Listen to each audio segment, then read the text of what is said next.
Greetings, listeners. I'm your host, Pratyush Mohanty, and I'm absolutely thrilled to welcome you all to yet another captivating episode of Mental Health Matters with Dr. Ayesha Suneja. We are very pleased to introduce our guest, Dr. Ayesha Suneja, once again to you all. Dr. Ayesha Suneja has an experience of 15 years as an integrative psychologist in the United States. Her expertise include teaching mindfulness, meditation, acceptance, and commitment therapy. We welcome you to the episode, ma'am. How have you been? Thank you so much for such a warm welcome and introduction. I've been well. Thank you so much. How are you? Ma'am, I'm doing great and very excited for this conversation. Likewise. So, ma'am, one of your area of expertise is acceptance.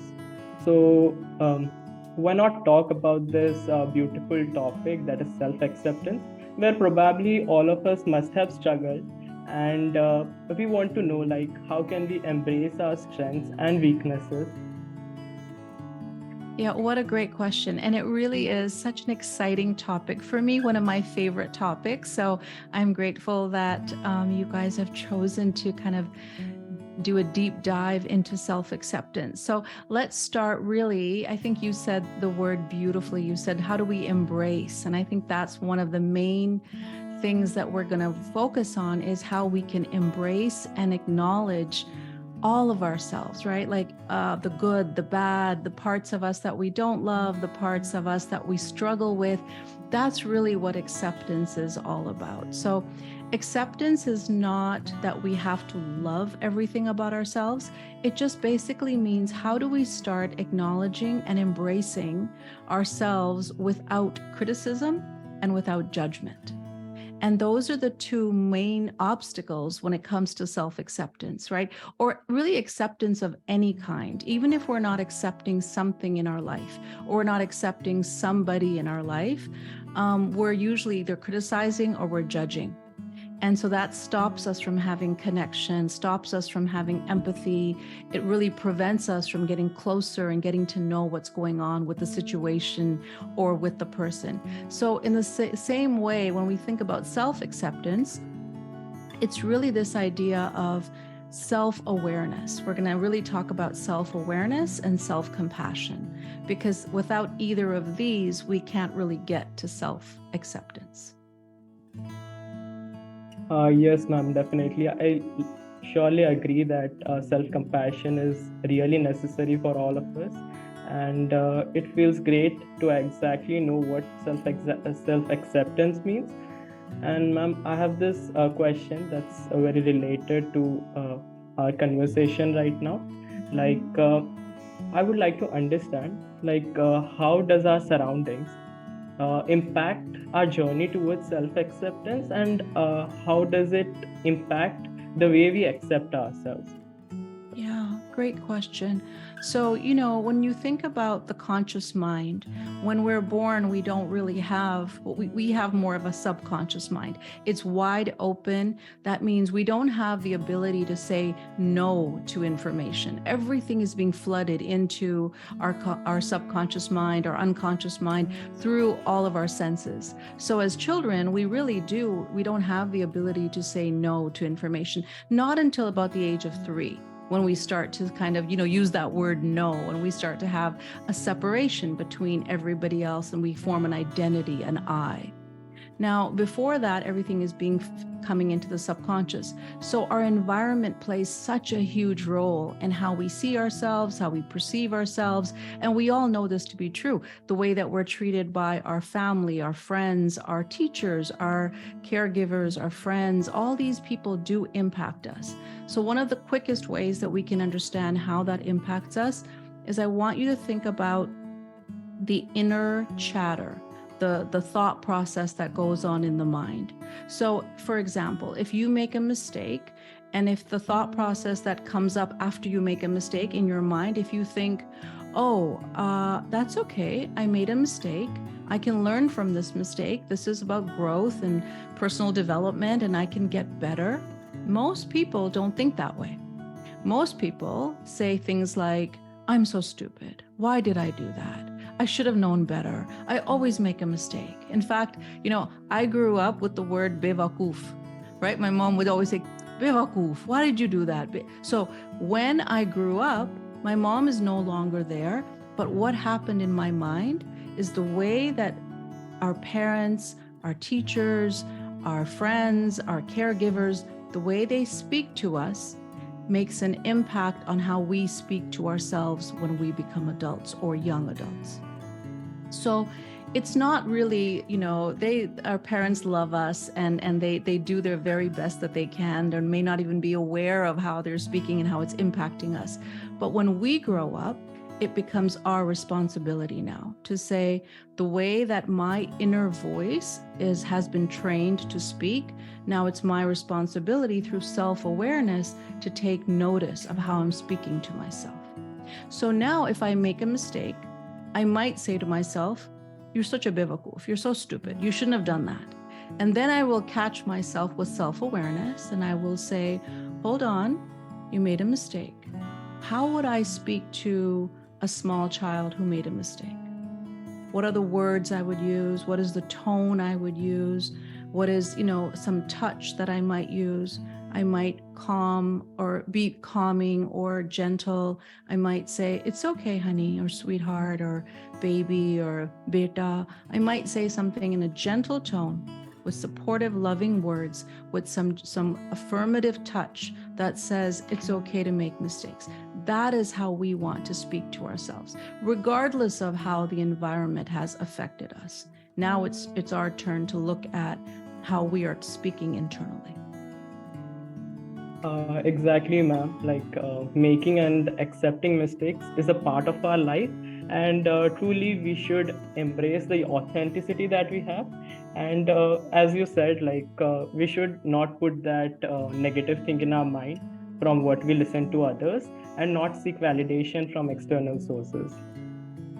Absolutely. I agree with everything you said. Beautifully said. Thank you, ma'am.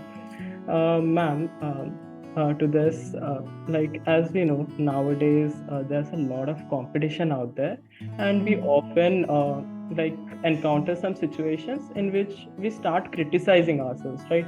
कि मैंने ये नहीं कर पाया मैं, and I made this mistake and I'm not able to accept it, and we start comparing ourselves. So how can I as individuals and our listeners as individuals and many other people be able to cultivate self-acceptance within themselves and embrace that uniqueness that they truly have within them? Yeah, I love the way that you expressed at the end, the uniqueness that we all have. And if you think about it, we're all trying to be better. And there's nothing wrong with self-improvement. I think, as long as it's an internal goal.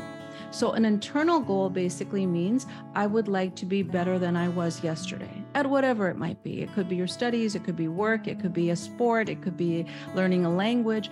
If I have a personal development goal to be better than I was, then that is moving towards growth. And if you think about it, we're all here to grow. We're all here to expand. Everything in nature is growing. Either it's growing or it's dying. So growth is good. The problem happens when we're no longer growing. Now you said the word competing. And competition actually kills creativity.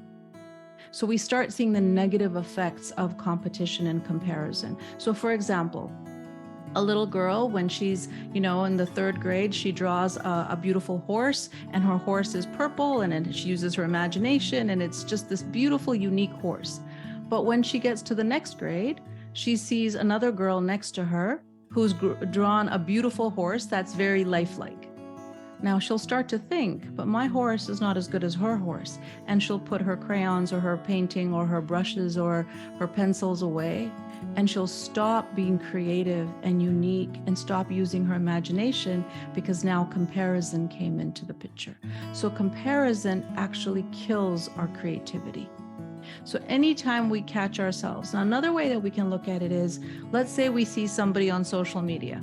What we're seeing is a curated version of this person, right? They're doing it perfectly for the camera. Everything is behind the scenes. You know what I'm talking about. It's all curated. So we start to compare our insides with other people's outsides. And that's not fair. Because if we ask them on the inside, how are they feeling? They might look really good on the outside, but perhaps on the inside, they might say, I was nervous, I was anxious, I was unsure. I had to take 10 takes because I couldn't get the first 9 ones correct. I'm trying my best. I'm feeling anxious or not feeling so good about myself. That's authentic. That's real. So what we want to do is say, okay, I can compare my outside portrayal, curated portrayal, with somebody else's outside, and we might look okay, but maybe both of us are actually struggling on the inside. So we want to be mindful of that. The last thing I want to say about this is there's been a lot of research on self-esteem over the years. We thought that self-esteem, if we can improve children's self-esteem, then they'll be happier. And what that basically meant was a lot of schools, a lot of educational programs came into the play saying, increase people's self-esteem, they'll have more confidence. But that's actually not true. What we found now through research is self-esteem is very externally based, meaning when I do good, then I feel good. If I don't do good, then I feel bad about myself. If someone's doing better than me, that competition comes in, I start to feel bad about myself. Now, none of that increases confidence. But what does increase confidence is self-compassion. So when we can be kind to ourselves, especially when we feel like we're not doing as good as others, when we can be supportive and say to ourselves, well, maybe that person has been doing this for 10 years and I just started last week. So maybe if I give myself some more time, I will also catch up and I'll also do well. So comparison, we're not looking at when did that person start? Maybe they have innate skills that I don't have. Maybe I have a skill set that they don't have. So I need to hone in on my own unique skill set, or I need to give myself time and patience to get better and improve. So competition really doesn't help. Even self-esteem is very external based. We want to cultivate self-compassion, being kind, being non-judgmental, and being self-aware of the emotions that are coming up for us. Yes, ma'am, definitely. Even I have also felt this thing कि जब हम छोटे होते हैं, like we are really very creative and Yes. हम बहुत कुछ try कर पाते हैं and without even thinking what others will think about us. And जब हम बड़े होते हैं, like मतलब 5th 6th grade and above, तब हम सोचते हैं कि यार मतलब अभी मुझे इससे ऊपर जाना है. I have to grow up and like ये कंपटीशन का एक फीलिंग आ जाता है. तो I like we have to grow up in that mindset कि हमें कंपटीशन नहीं चाहिए. We have to be more imaginative within ourselves and as you said self esteem, हमें सेल्फ एस्टीम मोर और भी कल्टिवेट करना पड़ेगा I guess in the future. So ma'am, I have this very close friend, like who, he is very good in everything, like sports, studies or co-curricular activities. But उसका एक ही problem है that whenever he receives a setback, right, he's never able to accept that setback. कि हाँ मैंने गलती की है, but he's never able to accept that setback, and what he experiences is a significant downturn in his emotional well-being. So I would like to know, how can self-acceptance play a role in his situation? Absolutely. So again, for self-acceptance to happen, you need 2 things. One is the self-awareness. The other is self-compassion. The 2 things that we're trying to eliminate or reduce are judgment and criticism. So with self-acceptance, imagine that you bumped let's say you were walking and you bumped your knee or, on something. There's going to be pain. There's going to be a pain of the impact. But pain is inevitable. Pain is going to happen to us in life. Suffering is optional. Now, after you hit your knee, every thought that you create is going to create an emotion. Those thoughts and emotions are going to impact how much you suffer, how long you suffer, the duration, intensity of your suffering. That is in our control. So, the example of your friend, when there's a setback, the thoughts and the emotions that he is going to create are going to impact how long and how much and the endurance of his suffering. So, what I would say is the first thing we need to notice is, what are my thoughts when I have a setback? What are the thoughts that I'm creating? A lot of times they're automatic thoughts. And automatic thoughts are mostly negative. They're repetitive thoughts that we've had. So they're going to be things like, I'm not good enough. I am useless. I'm bad. Like I said, बेवकूफ, मुझे समझ नहीं आती, मैं क्यों नहीं ठीक कर सकती? All these automatic thoughts. So the first thing we want to do is we want to challenge those thoughts and say, are these thoughts really true?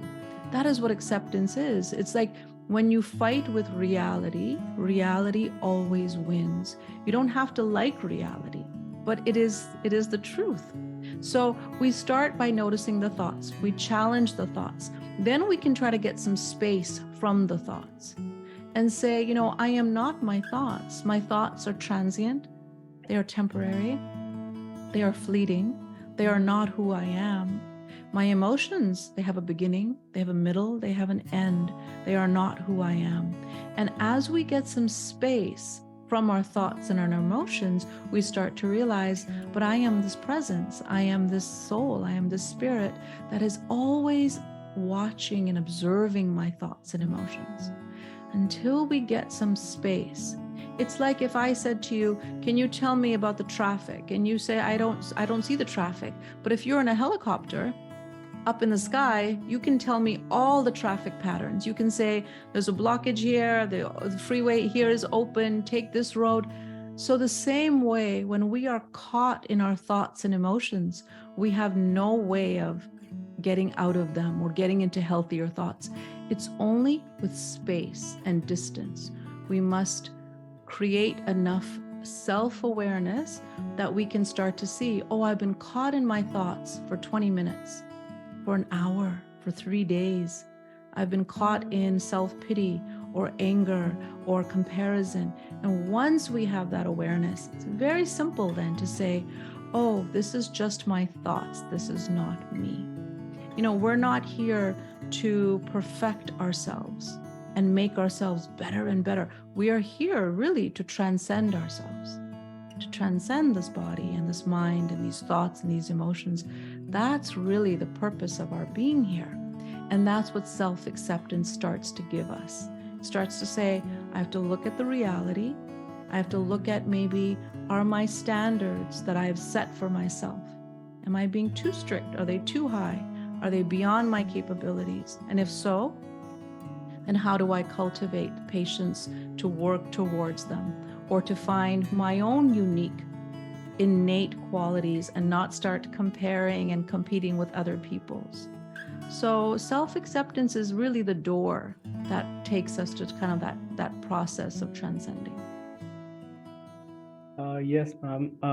The next time I meet this friend of mine, मैं बोलूँगा like भाई, you have to be stronger and you have to eliminate those automatic thoughts, negative thoughts that you are encountering, and you have to be like challenge them, and you have to generate positive thoughts that I am good and I am able to do great things, and I will accept myself the way I am.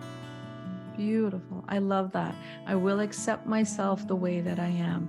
Because when you speak the truth, your body relaxes. Yes. So anytime your body is the truth teller, anytime that you are saying, I should do this, I must do this, your body will be tense. The day you say, I accept myself the way I am, I'm not perfect, I'm learning, I'm working on this, your body automatically relaxes because the truth is present. Yes, ma'am. Ma'am, even in some situations, like when my friend is so tense, matlab it's natural, right? That a close friend also will get tensed about about his behavior and what is his situation right now. So how could I, as a friend, be able to help him in his this situation? beautiful question. So I would want for you to model acceptance. Because, we cannot tell people, accept yourself, and then we're going to tell them how to change, right? Because acceptance is, I accept myself, I accept you for who you are in this moment. There is nothing but love and acceptance for you. See, people are afraid that if I accept myself, I will not change. If I accept myself, I'll become lazy. If I accept myself, I won't succeed. And that's actually not true.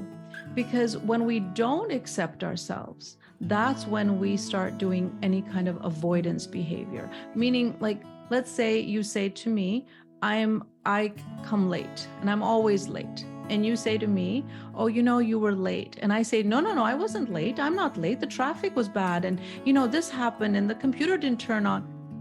I'm not accepting that I'm late. So what happens? I will rationalize, I'll make excuses, I will deny, I will stay stuck, perpetually stuck in my behavior. But the day I say to you, you know what, you're right. I am late. I accept that. That is something about me that I would like to change. Now we have an opportunity to change the behavior. So even with your friend, when he is saying whatever he's saying, all you're going to do is accept him for who he is and say, you know what? I don't need you to be different. I don't need you to change. I want to accept you for who you are, love you for who you are. Because when we love people unconditionally, they can be imperfect. They can make mistakes. So I would have empathy. I would maybe share some of your own struggles with self-acceptance, and then tell him that you accept him for exactly who he is.